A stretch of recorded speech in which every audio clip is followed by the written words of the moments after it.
Hi and welcome to another video in my Photoshop Essential Skills series. Now in this video we're going to be creating monotone images and we're going to be looking at the different methods that we've got at our disposal. Now don't forget, if you're a fan of the printed page, just click down into the more area under the video, find the link, click on the link, and there's a free ebook to be downloaded. Okay, let's dig in. Well, one of my favourite types of photography is black and white photography. And a very common misconception is that black and white photography is simply a colour image with all the colour taken out. Well, it's not. But the truth is, you want a good, strong, contrasty colour image behind your black and white conversion. Now in this video we're going to explore 3 different techniques for making compelling black and white images and then compare the results. And then in the follow-up video I'm going to look at actually using what I consider to be the best method and to create an awesome monotone image. Okay, so let's start off and see what we can do. Now the first method is Desaturate, and it does what it says on the tin. If we go up to the image menu and adjustments and Desaturate, or you can use the keyboard shortcut of Shift Control and U, it desaturates the image. Basically just leaches out all the colour but does nothing else, and there's no controllability whatsoever. So of the 3 methods, this may be exactly where you want it to be. I'm not a fan of it, so I don't use it, but I thought I'd show you it anyway. So I'm just going to go up to edit and undo that to get us back to my colour image. Now the second method is to use a black and white adjustment layer.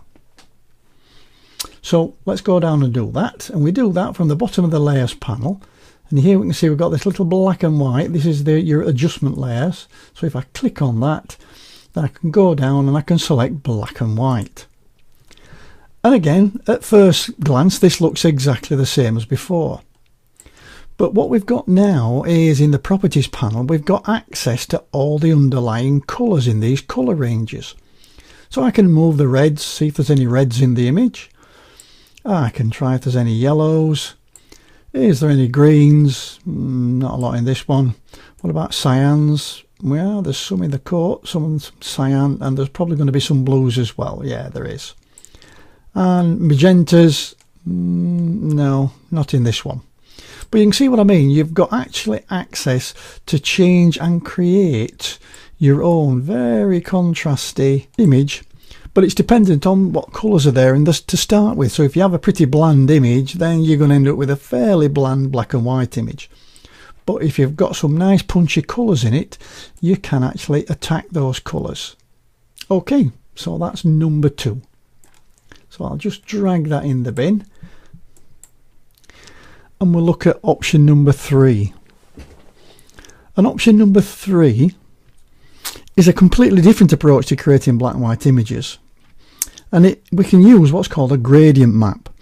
Now a gradient map is a gradual blend of colour, and by mapping the gradient into the image it means that the values of the gradient are assigned based on the tonal exposure values of the image. Now this is a whole different way of doing black and white, and it's quite powerful. Now first thing we've got to make sure is that the foreground and background colours in this case are set to black and white. And we can do that by pressing the D key and then the X key. And then again we're going back to the bottom of the layers panel, and we're going to click on the little layers icon there, and we're going to go down to gradient map, one from the bottom. Now this is going to put us the gradient map in the properties panel, and it's going from black to white, which is what we've specified. So I'm going to click on that. And then here we've got all the preset gradients, and to make sure we've got the one I want, I'm going to click on the third one along, which is black to white. Now here's the gradient itself. It goes from black at this end to white at that end. Now if I just click on one of these paint stops, a little diamond appears in the middle, and this is the center point of the gradient, and we can now change the disposition of where the gradient maps. So if I click on that and pull it to the right, you'll see the image actually maps to darker because we drag in darker tones with us.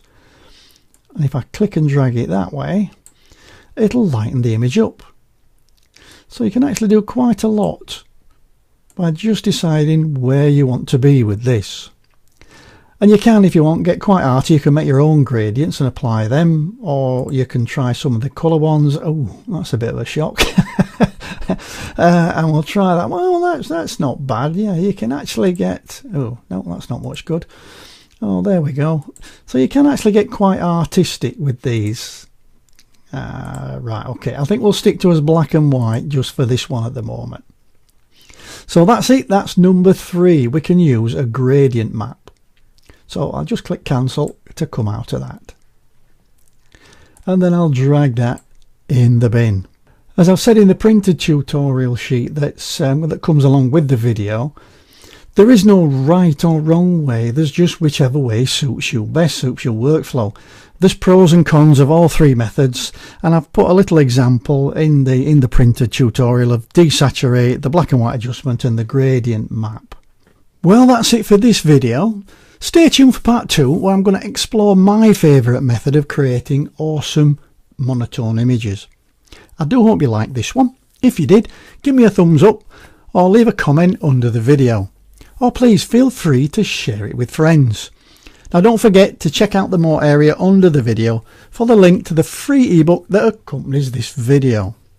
And please click that subscribe button so when I upload a new video you are the first to know. I'll see you in the next video. Bye for now.